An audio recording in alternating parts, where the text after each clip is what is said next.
وحده لا شريك له وأشهد أن محمدا عبده ورسوله اللهم صل وسلم على نبينا محمد وعلى آله وأصحابه ومن تبعهم بإحسان إلى يوم الدين وقال الله تعالى في القرآن العظيم يا أيها الذين آمنوا اتقوا الله حق تقاته ولا تموتن إلا وأنتم مسلمون وقال أيضا يا أيها الذين آمنوا اتقوا الله وقولوا قولا سديدا يصلح لكم أعمالكم ويغفر لكم ذنوبكم ومن يطع الله ورسوله فقد فاز فوزا عظيما وبعد.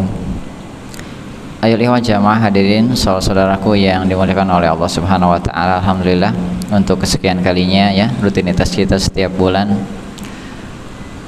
berdasarkan dari jadwal kita dipertemukan kembali oleh Allah, kita dikumpulkan kembali dalam suasana yang terbaik insyaallah, suasana yang mudah-mudahan dicintai dan diridhai oleh Allah Subhanahu wa taala, yaitu thalabul ilmi.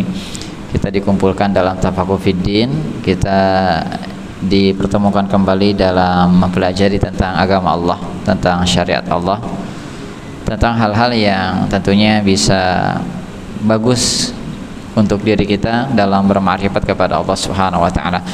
Mudah-mudahan ini adalah hal yang besar, menjadi salah satu sarana kita untuk bersyukur kepada Allah Subhanahu wa taala, bersyukur dengan harapan kita bisa selamat dunia akhirat, bersyukur dari semua kenikmatan zahir batinnya yang Allah berikan kepada kita semua, dan tentunya kita harus berilmu, bermakrifat kepada Allah untuk menjaga karunia Allah, untuk menjaga keimanan kita, untuk menjaga agama kita, karena inilah hal yang memang kita diciptakan oleh Allah Subhanahu wa taala. Yang paling penting adalah berilmu, yang kedua adalah beramal ataupun bertauhid kepada Allah Subhanahu wa taala. Dan mudah-mudahan Allah tidak menyia-nyiakan perjuangan kita. Pasti ya, kita sudah pulang kerja, baik saya pribadi ataupun jamaah, capek lelah tentunya, kantuk dan lain sebagainya, tapi mudah-mudahan atas dasar cinta kita kepada ilmu, atas dasar kita mengharapkan ridho dan cinta Allah, itu menjadi salah satu penyemangat kita ya di dalam kehidupan yang kita lalui. Baik, insyaallah kita akan melanjutkan pembahasan kita sampai pukul 18 karena maghribnya mundur ya, atau kita lebih sedikit kalau memang ada penjelasan lebih. Masih di dalam pembahasan tentang hadis-hadis seputar hukum, baik itu yang berkenaan dengan ibadah, muamalah ataupun jinayat, atau berkenaan dengan masalah tindak kejahatan.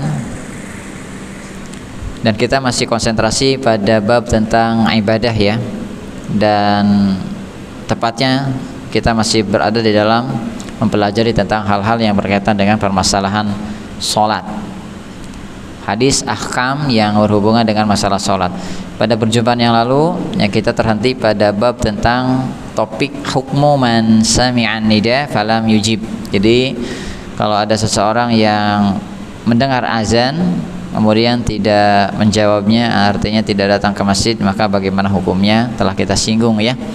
Bukan berarti sholat ini tidak syah, tapi sholatnya sah tapi mendapatkan dosa, rugi ya, udah rugi pahala, dosa pula, karena dosanya bukan karena sholatnya tapi karena dia menyelisih dari sunnah Rasulullah Sallallahu Alaihi Wasallam. Ini pendapat yang terbaik, yang terkuat. Jadi hukum sholat berjamaah wajib dikaitkan dengan apabila seseorang mendengar azan. Itu pun telah kita singgung ya, bukan karena rumah kita dekat dengan masjid enggak dengar azan kita enggak ke masjid, salah.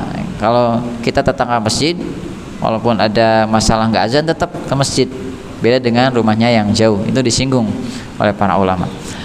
Insyaallah kita masuk nomor hadis 400 di buku jamaah ya, buku induknya, dan hadis ini statusnya sahih terkait hukmu man shalla tsumma dakhala masjidan.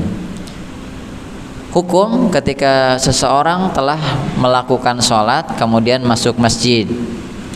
Sedikit dalam permasalahan topik ini jamaah, biasanya ini banyak kita jumpai kasusnya dalam sholat ketika safar ya, khususnya jamak lah.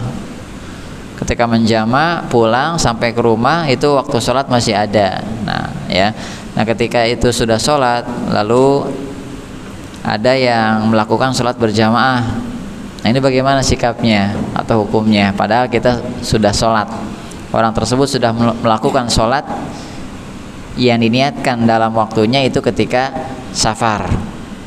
Bisa saja terjadi. Maka bagaimana nih sikap dari kasus demikian?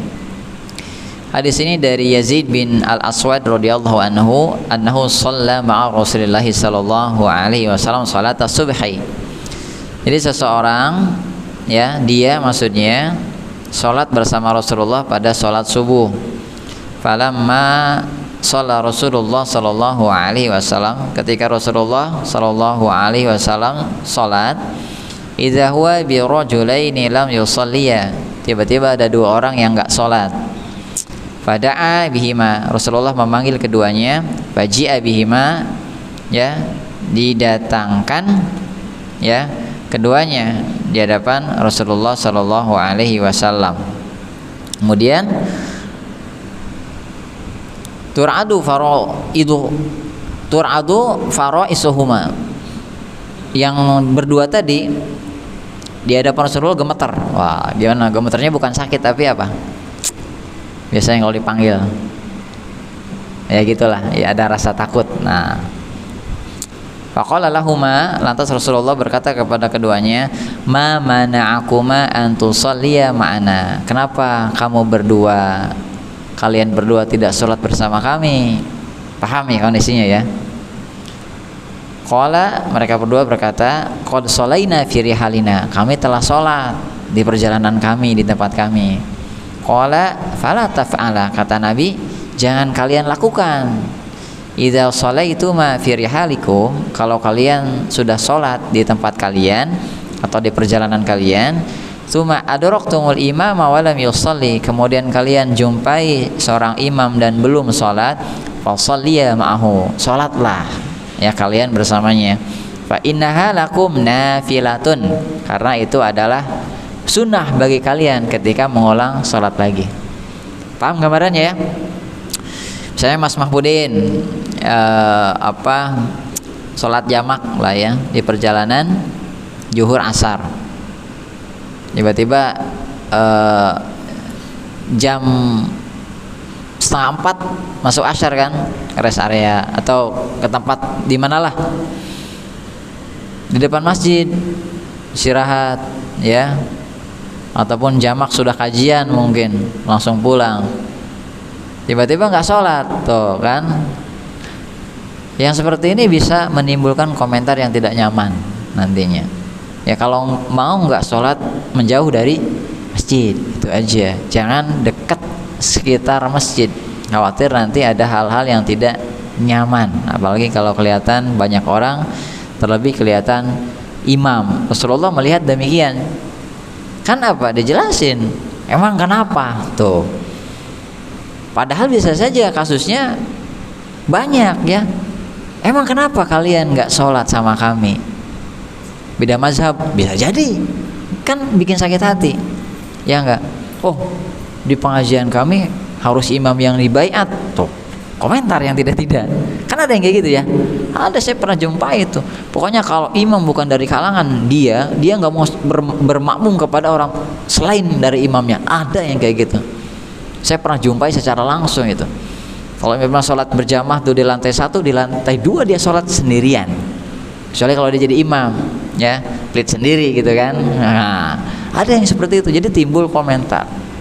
Maka kondisi seperti ini kita kalau ada di dekat masjid sholat mengikuti arahan Rasulullah Sallallahu Alaihi Wasallam. Jadi jatuhnya sholat sunnah ya, 2 kali gitu, nggak apa-apa, bagus.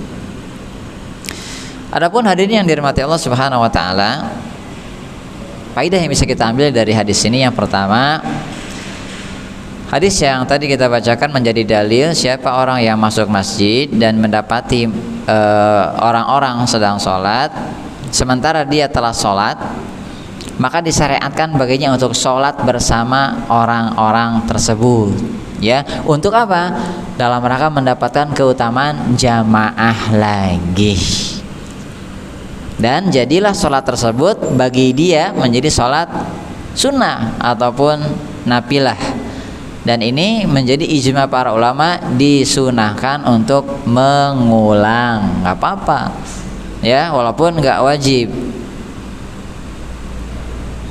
walaupun tidak wajib. Tapi boleh nggak sholat? Ya nggak masalah, nggak apa-apa. Cuma yang lebih hati-hati untuk mengikuti arahan Rasulullah ya. Jadi sholat lagi dia, kecuali kalau menjauh dari masjid. Paham ya? Dan ini pun nggak masalah juga jamaah ketika diterapkan, umpamanya nih Kang Cim sama Mas Mahfudin sholat ya, udah sholat, kemudian datang Mas Anip, sendirian dia, sendirian aja, pengen sholat berjamaah. Dia narik salah seorang yang sudah sholat lagi, misalnya sholat maghrib lah atau sholat isya lah. Mas Mahfudin, mas sholat yuk sama saya jamaah. Boleh itu 2 kali, imam jadi makmum ataupun jadi imam lagi, nggak masalah ya. Ingin mendapatkan jamaah seperti itu boleh ya. Karena Mu'adz bin Jabal pernah mengimami sholat isya dalam riwayat 2 kali itu jamaah, 2 kali ya. Baik, nanti kalau nyampe hadisnya ada. Selanjutnya faedah yang kedua,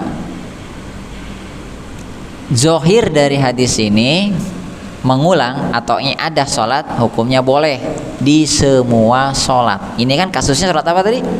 Subuh. Jadi mau sholat apapun boleh ya, 5 waktu kalau memang kasusnya didapati. Biasanya sih yang safar aja ya, yang safar ya.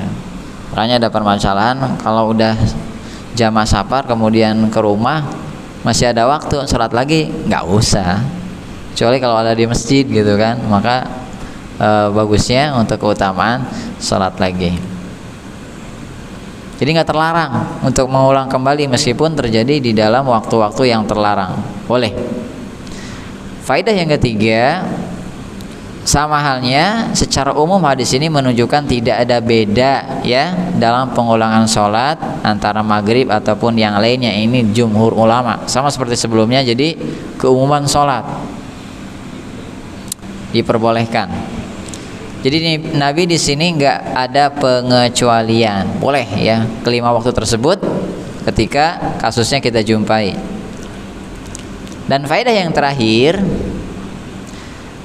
perlu diperhatikan jamaah, kasus ini dijumpai ketika di dalam penegakan jamaah hanya berlaku di masjid. Kalau di rumah bagaimana? Nggak perlu, paham ya? Kang Aris misalnya udah jamaah nih dari Tangerang itu kan ke rumah, kemudian qadarullah di sana ada adiknya, ada bapaknya, sholat jamaah di rumah karena kondisinya memang berjamaah di rumah. Nah bagaimana seperti itu? Nggak perlu lagi masuk jamaah karena di sini yang diarahkan adalah di masjid, bukan selain di masjid. Wallahu taala. Nah itu hadirin ya. Pernah nggak jumpai kasus seperti ini? Pernah nggak? Di mana? Family gathering. Posisi antum gimana? Hah? Usah. Datang, pulang apa gimana? Belum pulang. Maksudnya jumpai waktu sholat masih ada gitu. Iya. Pernah ya, saya jumpai juga pernah gitu. Ketika jamaah sholat di daerah Cirebon, tiba waktu asyar masih di masjid ya, di masjid yang beda gitu. Ya udah kita menghormati ya guru-guru kita, ya sunnah juga kita masuk. Daripada kita nongkrong di depan rumahnya dekat masjid kan gak nyaman juga ya. Ya udah kita ikuti ya. Wallahu ta'ala. Selanjutnya topik yang akan kita bahas di hadis nomor 401 yaitu al-hikmah minal imam wa kaifiyatul i'timami bih. Apa sih hikmah adanya imam dan bagaimana formatnya bermakmum ya kepada imam. Hadis ini sahih ya jamaah, dari hadis Bukhari Muslim, bersumber dari sahabat Abu Hurairah radhiyallahu anhu qala, dia berkata qala Rasulullah sallallahu alaihi wasallam, Rasulullah sallallahu alaihi wasallam bersabda, innama ju'ilal imamu liyu'tamma bih, sesungguhnya dijadikan imam itu untuk diikuti. Fa idza kabara fakabbiru, kalau imam takbir, bertakbirlah kalian. Wala tukabbiru hatta yukabbira, janganlah kalian bertakbir sampai imam itu bertakbir dulu. Wa idza raka'a farka'u wala tarka'u hatta yarka', jika imam rukulah kalian dan jangan kalian ruku sampai imam ruku'.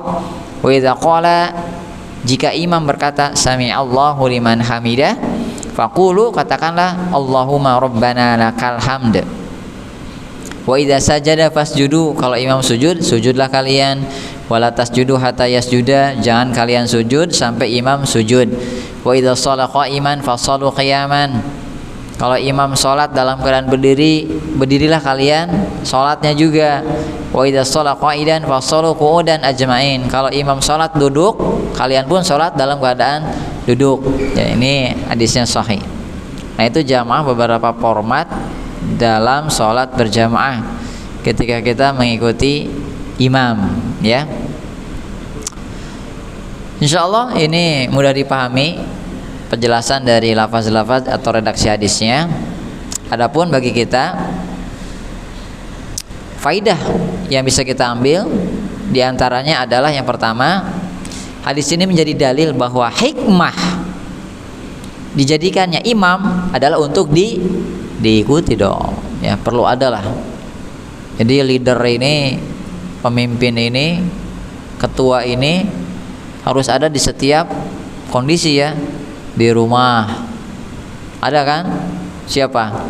Suami, ya enggak? Jadi kalau suami takut istri gimana, Mas Maudin? Bahaya. Oh gitu. Emang antum berani gitu sama istri? Antum siapa? Antum tahu nggak raja hutan siapa? Raja hutan. Singa itu. Singa kalahnya sama siapa coba? Sama istrinya. Coba lihat video-videonya, ya. Oh begitu. Ini kan singa, ya beda gitu. Di rumah beda lagi. Kita kan sebagai kowam, ya, harus punya power dong. Mengarahkan, ya enggak? Mengarahkan. Kalau takut sih lebih, bukan takut sebenarnya. Sama itu bukan takut tapi lebih nurut, ya.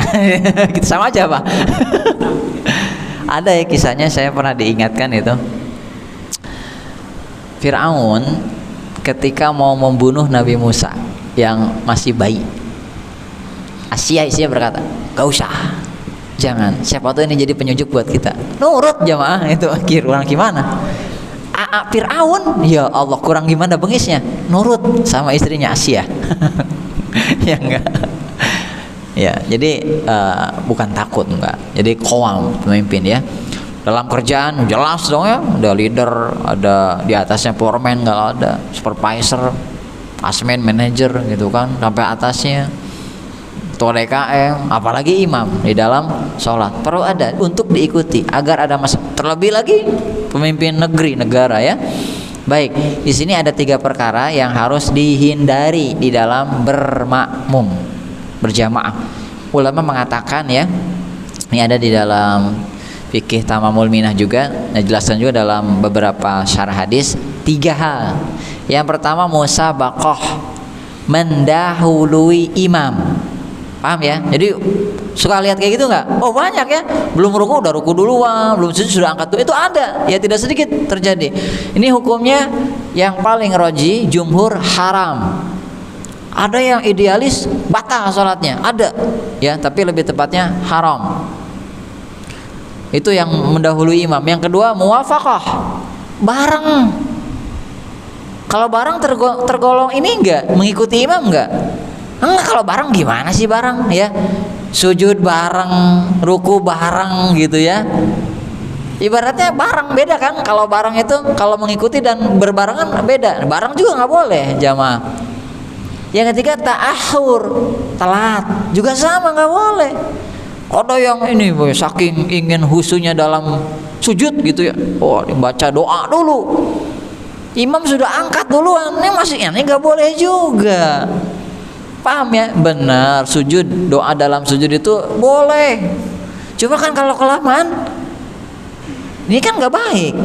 Jadi imam pun nggak baik, soalnya kan makmum nanti masyaqqah, berat gitu. Imam sujud lama banget, ya, doanya panjang, ya, jangan juga.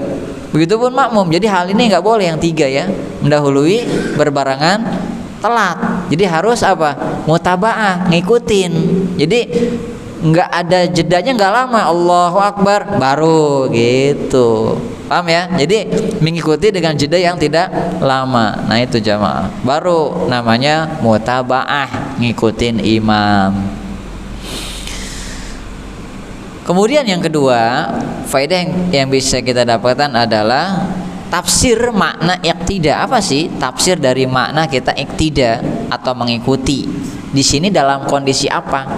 Ulama menempuh dua hal. Yang pertama niat. Harus sama. Kalau itu isya harus niatnya sholat isya. Kalau juhur, asar ya asar. Itu ya. Yang kedua, yang dimaksud dengan iqtida adalah perbuatan yang zohir saja. Kalau niat kan nggak tahu, ya nggak, zohir saja. Kalau imam ruku harus ruku, imam sujud harus sujud. Jangan sampai di zohirnya imam ruku sujud aja deh. Nah ini yang nggak boleh hadirin. Jadi di mana sih ngikutin imam? Saya lebih condong kepada poin yang kedua. Jadi af'al al-zahirah, perbuatan yang zohir saja. Kalau menyelisih niat itu memang dalam kondisi yang lain diperbolehkan. Ada nanti. Umpamanya Kang Aris safar ya, habis maghrib ya jumpai masjid sholat isya, boleh nggak niat maghrib? Boleh. Cuma catatannya ketika rakaat ketiga selesai kayak gitu. Ataupun misalnya imam sedang sholat taraweh ya, ini makmum masbuk belum isya, boleh nggak? Boleh, nggak apa-apa ya. Dengan 2 rakaat nanti salam ini lanjut gitu jamaah. Jadi yang dimaksud mengikuti imam adalah dalam konteks perbuatan yang zohirnya saja. Karena kan ini jadi permasalahan di kalangan para ikhwan ya. Imam masbuk duduk tahiyat akhir ya, makmum masbuk imam duduk tahiyat akhir. Nah kita duduknya bagaimana gitu kan? Nah ini kalau saya pribadi sih keadaannya apa spek duduknya? Jadi pertanyaan sih. Ini imam tasawuf akhir, kita masbuk, kita kan tetap ngikutin imam ya. Nah ngikutin ini spek duduknya apa? Duduknya. Nah kan kayak gitu ya. Kalau saya pribadi sih duduknya aja. Tapi ada yang mengatakan speknya juga. Kalau tawaruk gitu kan. Ya, kalau saya pribadi speknya aja yang diikutin, speknya. Termasuk juga kunut tuh. Wah, nih rame nih. Ya jamaah harus punya karakter sebagai penuntut ilmu lah. Jangan ada orang berpatok takut kok. Si Ustadz Unono. Nggak perlu kayak gitu jamaah. Ya, orang yang mengangkat tangan ketika kunut walaupun dia nggak kunut dan bermakmum kepada orang kunut, alasannya apa? Ngikutin imam gitu kan. Jadi ada ikhwan yang ketakutan juga gitu kan, saya pribadi. Jadi gini aja udahlah gitu ya. Karena ya mungkin mengajinya belum melampau jauh usul-usulnya, tapi kalau sudah usul-usulnya paham, perbedaannya paham, insya Allah nggak masalah gitu. Bahkan kan nanti bisa kita bermuamalah dalam hal itu ketika perbedaan di masyarakat kan nyaman. Jangan sampai gara-gara kunut getreng sama tetangga. Nah ini aneh gitu jamaah. Ya selama itu masih ranah fikih mah cincaya aja lah gitu kan. Kecuali kalau dalam akidah baru ya. Baik. Nah itu jadi yang dimaksud adalah dalam perbuatan yang nampak saja. Ada perbedaan imam nggak masalah jamaah. Kemudian faedah yang ketiga, hadis ini menunjukkan bahwasanya kamalul iktimam, sempurnanya bermakmum itu mubadaroh, bersegera dalam mengikuti imam tanpa jeda ataupun tanpa telat. Karena fa ini maksud adalah fa yang sifatnya takkib, mengikuti langsung. Tapi bukan berbarengan ya. Berarti kan Allahu Akbar set langsung. Jadi nggak bareng gitu hadirin. Ya minimalnya selesaiin dulu Allahu Akbar baru ya, gitu. Imam yang kadang nggak ngerti fikih sholat. Gimana contohnya? Kadang Allahu Akbarnya dia belum sujud, Allahu Akbar. Oh gitu. Dia kan jemaahnya yang di belakang kan Ini karagok gitu ya. belum sujud ternyata. Kagok ya. Yang panjang kadang Allah. Ya bagusnya sih ya itulah ya. Imam ini harus berilmu juga. Makanya nanti ada ya. Yang layak jadi imam itu siapa sih? Yang aqra, yang bacaannya bagus, yang hafalannya banyak dan paham hukum sholat. Nah itu. Jadi Allahnya panjang belum lagi sujud gitu ya.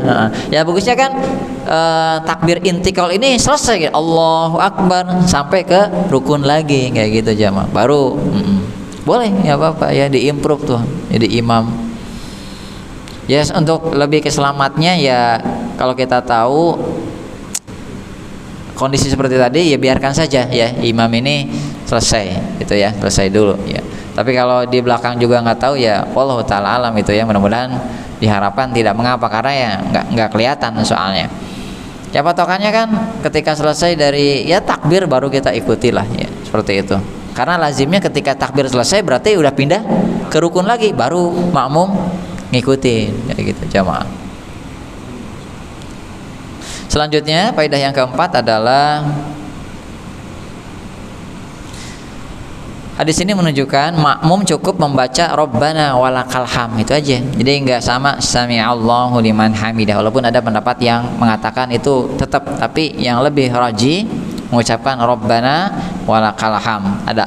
Adapun imam tajmi ya, menggabungkan antara sami'allahu liman hamidah, imam membaca tetap ya. Tapi kalau makmum cukup Rabbana walakal ham. Yang terakhir,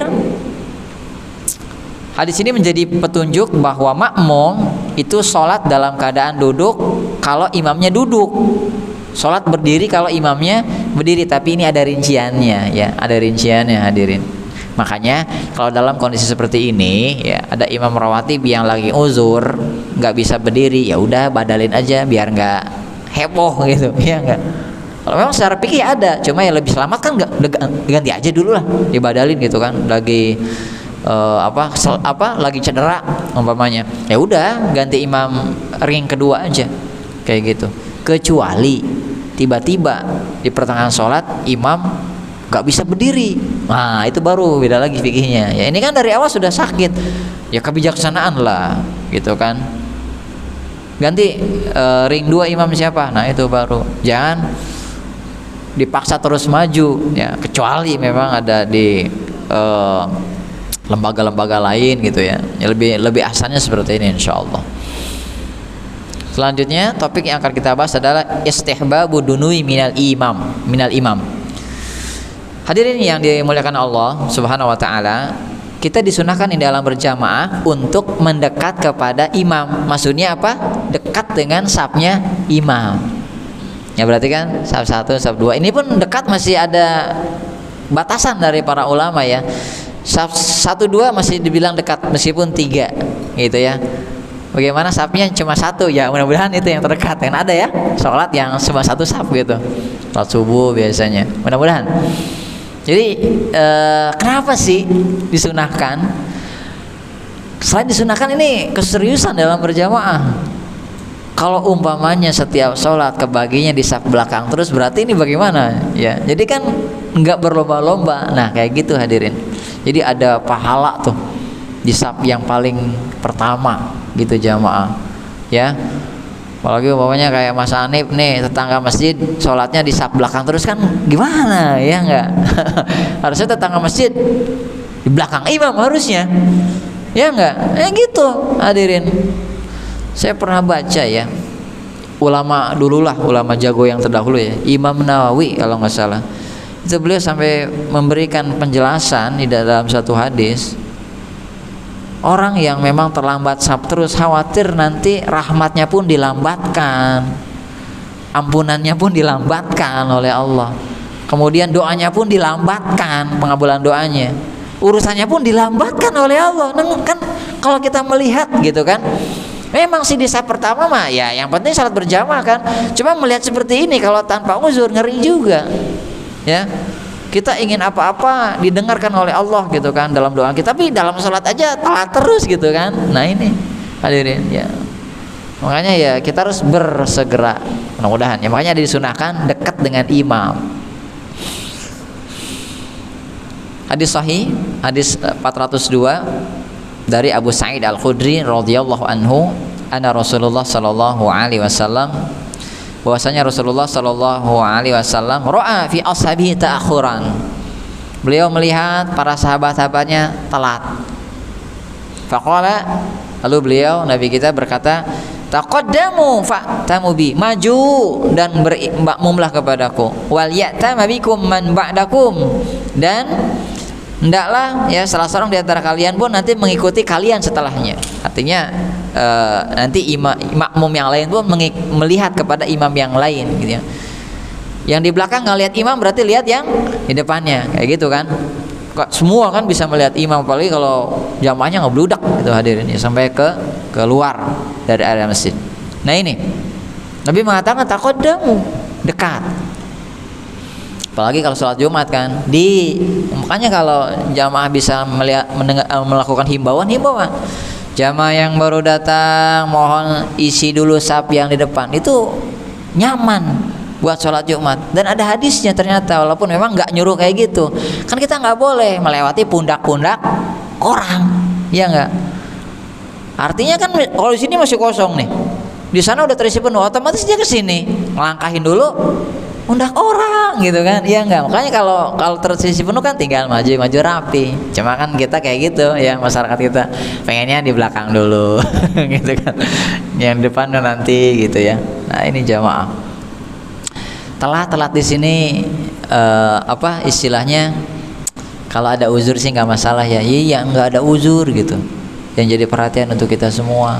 Ternyata bukan hanya sebatas sholat berjamaah, tapi ada pelajaran tasawufnya, perbaikan dirinya, pensucian dirinya, ya berarti untuk amannya ya kita ketika azan ya langsung berangkat ke masjid, jangan nunggu nanti tunggu qomat aja. Nah, atau bila perlu ya sebelum zuhur ya, sebelum dari azan, untuk mendapatkan saf yang terdekat bersama imam. Insyaallah ya jamaah, itu beda ya, pahalanya pun beda, kebaikannya pun beda ya. Ada feedback tersendiri dari Allah Subhanahu wa taala. Faedah yang bisa kita dapatkan yang pertama adalah, dan ini satu faedah saja, jawazu i'timadil ma'mum fi mutaba'atil imam allazi la yarahu wa la yasma'uhu ala safi qadamihi yarahu mutabi'an lil imam. Jadi boleh, sebagaimana yang tadi saya katakan, makmum menyandarkan dalam mengikuti imam ya, bersandar kepada makmum dalam mengikuti imam yang tidak bisa melihatnya. Tapi ini enggak jamaah, kalau zaman sekarang mutlak enggak ya, soalnya ada apa, speaker zaman kita yang meskipun misalnya ada yang di luar masjid iya enggak, ada toa, insyaallah gitu kan. Tapi dengan kondisi dulu ya hanya cukup melihat saja. Nah, ini jadi perbedaan juga ya di kalangan para ulama. Nah ini, apakah saf itu harus bersambung ya? Ini ada hilapnya lumayan besar juga. Intinya gini jamaah, saya pernah nulis ya dari Paidah Syekh Profesor Dr. Said Al-Hoslan, tapi sekarang belum selesai. Itu beliau ada kurang lebih 15 hukum dalam masalah sholat berjamaah gitu kan, yang berhubungan dengan saf. Intinya kata beliau, meskipun saf tidak bersambung, dengan catatan itu masih ruangannya di masjid, artinya masih areanya area masjid. Nah itu diperbolehkan, kecuali kalau sudah di luar. Jadi misalnya Kang Encim rumahnya dekat masjid ya, tapi udah terpisah dari area masjid ya, di rumah aja deh, Allah Akbar, imam tawanya kedengeran ya Allah. Nah itu ya nggak bisa kalau kayak gitu ya. Jadi udah aja berjamaah di rumah gitu kan kedengeran. Nah ini nggak bisa. Jadi catatannya itu memang bersambungnya saf itu yang terbaik, hanya saja kondisinya selama masih dalam area masjid. Kan nggak mesti bersambung saf. Coba kalau misalnya terhalang oleh pintu, udah kan terputus tuh, ya nggak? Ataupun nggak kelihatan. Nah yang penting masih di area masjid aja, gitu ya, aman insya Allah. Banyak tiang, nah tiang pun kalau memang tiang-tiang ini kondisinya penuh sesak, nah itu kan, seperti di masjid yang penuh banget ya udah dipakai. Tapi kalau masih lowong ya jangan ada di saf tiang seperti ini nih ya. Ini kan harusnya diblok aja. Tapi aman kalau diblok. Diblok di sini ya dipasang apa kayak meja gitu kan, dikasih bacaan SAP tidak digunakan gitu. Gimana tuh? Masih aman nggak kira-kira? Oh kurang, berarti ya udah itu beda lagi judulnya ya. Terkadang juga kalau saya lihat itu masih di luar berdiri gitu kan, nungguin dulu. Berarti bisa kalau kayak gitu. Kecuali kalau masih lowong banget, cuma dipakai. Nah ini yang bermasalah ya. Jadi sapnya terputus aja, makruh. Cuma sholat berjamaah insya Allah masih didapatkan. Gitu sih, buat kesempurnaan aja. Kalau ada ulama yang berpendapat ideal gitu, artinya pertengahan. Nah sama seperti yang tadi ya.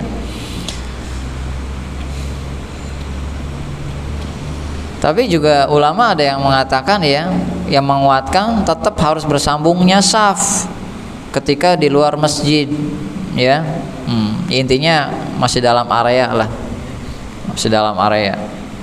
Masjidil Haram pun demikian, ada ulama yang berpendapat nggak apa-apa gitu kan, sholat di hotel.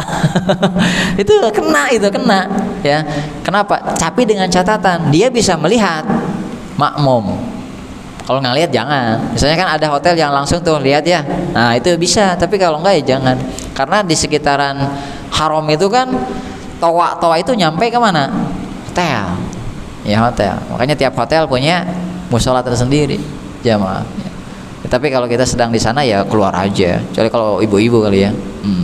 Nah, ini pun masih silang pendapat para ulama. Ya. Cuma ada yang menguatkan masih boleh dengan catatan yang tadi. Suara terdengar, suara imam dan makmum terlihat. Itu aja. Baik. Selanjutnya topik yang kita bahas adalah jawazul jamaah fi sholati nafilah. Bolehnya berjamaah ya dalam sholat sunnah. Ada ya poin-poin di mana berjamaah dalam sholat sunnah. Sholat apa aja? Sholat sunnah tapi harus berjamaah. Tarawih. Terus ya bisa ya. Ya nanti kita jadi catatan itu. Terus sholat gerhana ya. Nah itu berjamaah juga. Nah diantaranya itu hadirin beberapa sholat yang memang sholat minta hujan, Idul Fitri ya. Nah di sini diperbolehkan berjamaah dalam sholat nafilah. Hadis 403 hadis yang sahih dari Zaid bin Sabit radhiyallahu anhu qala, beliau berkata ihtajara Rasulullah sallallahu alaihi wasallam hujratan bi Hafsah. Rasulullah pernah menjadikan bilik sebagai kamar salat di rumah Hafsah, istri beliau ya. Fasala fiha, kemudian beliau salat di sana, di bilik tersebut, di kamar tersebut. Fatataba'a ilaihi rijalun, diikuti itu oleh sahabat-sahabat yang lain. Ada salat sunnah beliau. Waja'u yusalluna bi salatihi, kemudian para sahabat mereka pun salat dengan salat beliau. Al hadis wa fihi, dan di dalamnya afdhalu salatil mar'i fi baitihi illal maktubata, sebaik-baiknya salat seseorang itu di rumahnya kecuali salat wajib. Jelas ya, wajib. Nah ini memang banyak fikih yang bisa kita dapatkan ya. Memang topiknya itu bolehnya sholat sunnah dalam keadaan berjamaah. Faedahnya yang pertama hadirin, hadis ini menunjukkan bolehnya menjadikan tempat di sudut masjid khusus untuk ibadah dan rehat. Boleh, di rumah juga nggak apa-apa ya. Di rumah boleh, kan suka ada ya di rumah mushola khusus. Di masjid pun boleh kalau memang ada kebutuhan, dengan catatan enggak membuat sempit bagi jamaah yang lain. Nah gitu aja, diperbolehkan.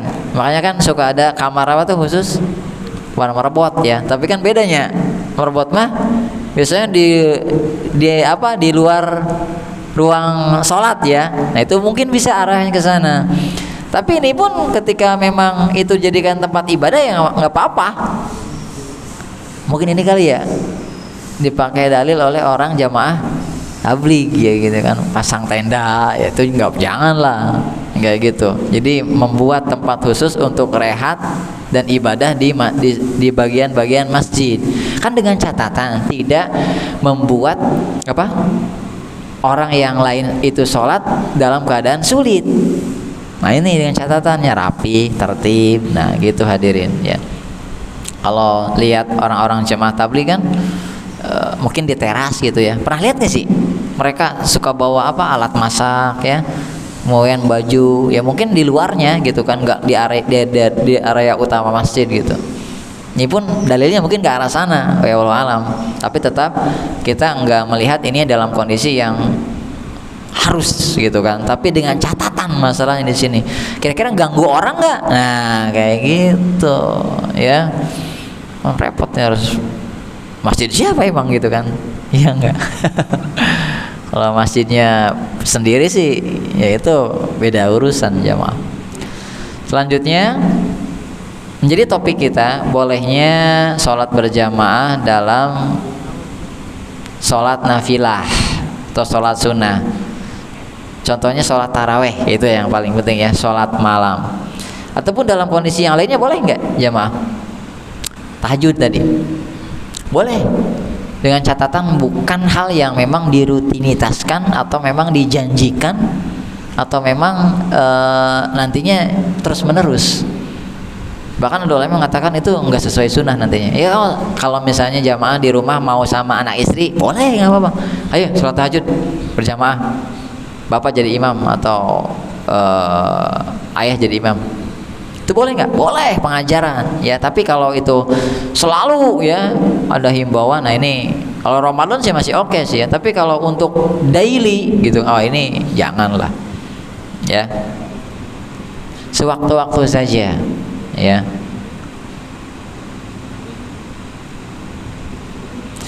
Kalau sholat sunnah siang bagaimana? Berjamaah boleh, tapi dengan catatan jarang dan sewaktu-waktu itu juga ya, bukan dijadikan sebagai adat. Dan itu pun kalau ada sebab saja, kalau enggak jangan ya. Itu enggak disyariatkan, bahkan termasuk bid'ah ini nantinya. Ya, salat duha yuk sebelum masuk kerja berjamaah. Ya enggak, jangan kali kayak gitu ya. Ya enggak, sendiri-sendiri aja. Ada sebab ya, ada sebab itu. Sebabnya seperti apa? Gerhana. Nah, itu kan. Nah, itu masih mending.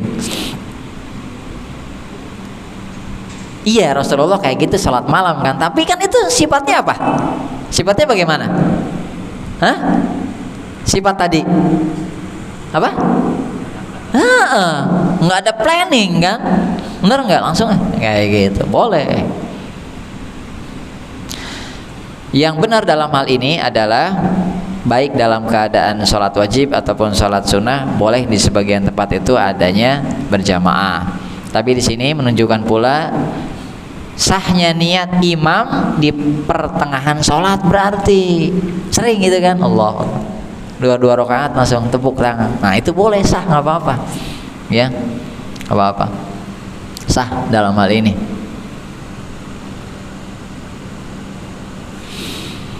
Yang terakhir dari hadis ini, menjadi keutamaan sholat sunnah di rumah jamaah.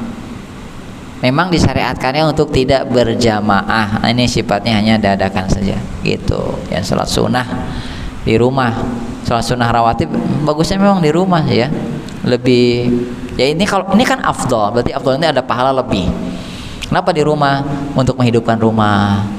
Karena kan biar hidup suasana dari keberkahannya ya. Rumah kalau nggak banyak disolati, nggak banyak di ngajiin ya, kayak kuburan, angker, keeng, setan yang datang gitu kan. Iya ya sholat. Tapi kalau itu pun kondisinya kalau nggak bisa rawatib di rumah ya di masjid.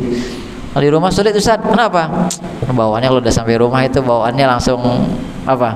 Pegang HP, langsung dikeroyok anak-anak gitu ya. Udah langsung ke sana kemari, ya itu repot, urusannya beda lagi ya, jamaah. Nah itu. Baik. Terakhir ya, terakhir.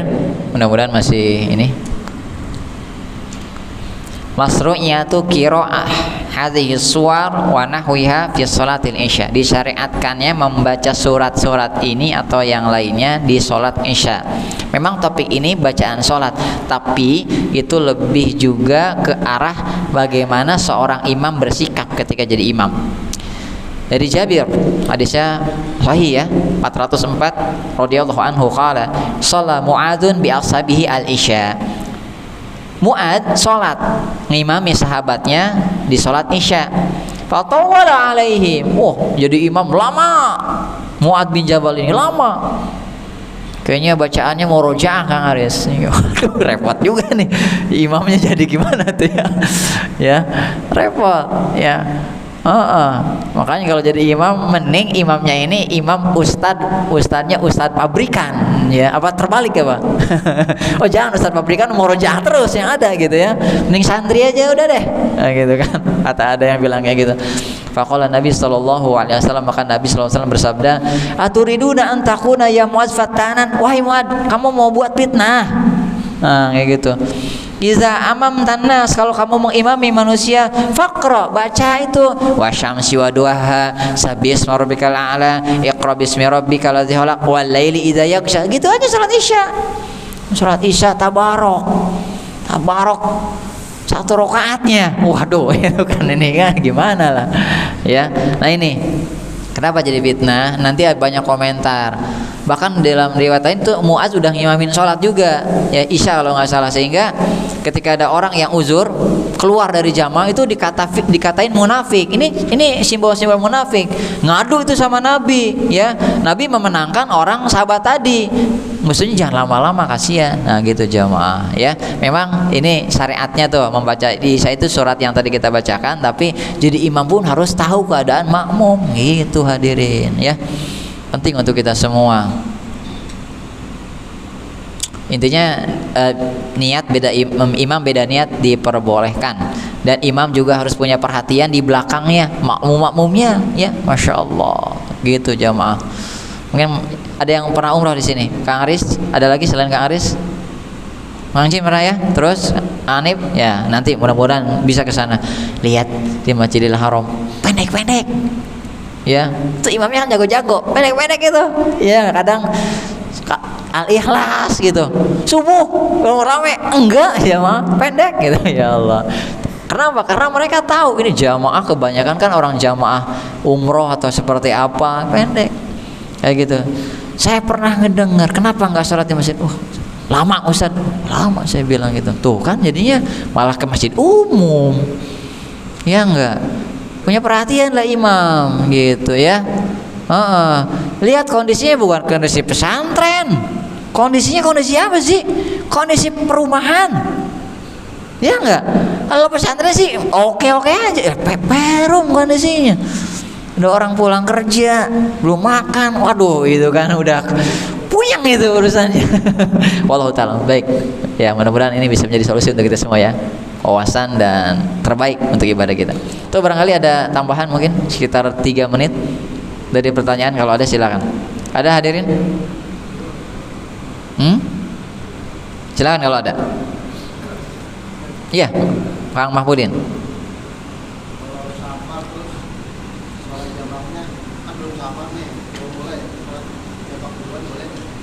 Apa? Oh iya, paham. Berarti masih di rumah kan? Ya, masih di rumah. Nah, ini dihindari ya, karena belum mulai. Kalau maupun jamak itu nggak boleh kosor, harus tamam, sempurna ya. Jamak sebelum safar masih di rumah, ini sebisa mungkin dihindari, kecuali nih kalau memang kita nanti prediksinya safar ini begitu menyulitkan. Kalau safar dari sini ke Jakarta mah gampang atuh. Sulit di mana? Enggak lah kayaknya ya. Atau kemana?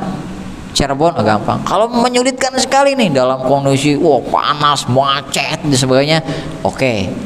Itu boleh dijamak lah. Tapi kalau kondisinya ya memang ya normal aja ya, dan macet-macet normal, dihindari aja gitu Kang Mahfudin. Jadi kita jangan boleh tapi lihat dulu kondisi kayak gitu ya, karena menjamak itu sama halnya kita sholat sebelum waktunya itu dengan kondisi yang darurat, oke lah masih bisa. Kalau enggak ya janganlah, itu aja, lihat kondisi aja Kang Mahfudin ya. Misalnya safarnya kemana Kang Mahfudin? Apa? Tegal mah damai, sampai Tegal mah insya Allah gitu kan, nggak rumit kayaknya. Ke rest area dapat santai kita. Lebaran ya mungkin Mungkin bisa ya, lebaran macet nih. Kita susah nyari apanya ke? Nyari rest area ya. Intinya kondisi kita aja. Kalau memang merepotkan, itu boleh untuk digabungkan. Wallahu taala. Baik, cukup ya jamaah. Nanti kita bisa kondisikan lagi ya dari pembahasan kita. Mudah-mudahan ini bermanfaat dan berfaedah. Allah berikan yang berkah ya untuk mengajari kita. Nasallallahu assalamualaikum wasallallahu ala nabiyina Muhammadin wa akhiru da'wana alhamdulillahi alamin. Kita akhiri dengan doa penutup majelis. Subhanakallahumma bihamdika asyhadu an la ilaha illa anta astaghfiruka wa atubu ilaik. Assalamualaikum warahmatullahi wabarakatuh.